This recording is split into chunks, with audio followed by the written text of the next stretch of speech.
எல்லாருக்கும் வணக்கம். இன்னைக்கு மகளிர் தினம். தமிழ்நாடு முழுக்க இருக்கிற என்னுடைய அம்மா, அக்கா, தங்கச்சி, தோழின்னு உங்க அத்தனை பேருக்கும் இந்த தினத்தில வாழ்த்து சொல்லாம இருக்க முடியாது.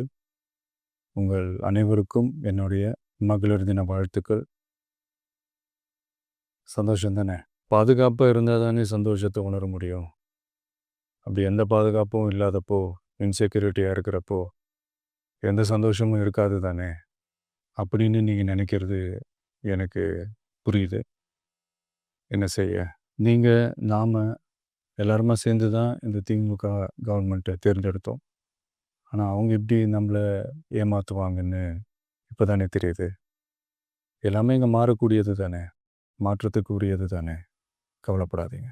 2026ல நீங்க எல்லாரும் சேர்ந்து, இல்ல நாம் எல்லாரும் சேர்ந்து, இந்த மகளிருக்கான பாதுகாப்பை உறுதி செய்ய தவறிய இவங்கள மாத்துவோம். அதுக்கு இந்த மகளிர் தினமான இன்னைக்கு நாம் எல்லாருமா சேர்ந்து உறுதியேற்போம். ஒன்று மட்டும் சொல்கிறேன், எல்லா சூழ்நிலையிலும் உங்களுடைய ஒரு மகனா, அண்ணனா, தம்பியா, தோழனா உங்களோட நான் நிற்பேன். நன்றி, வணக்கம்.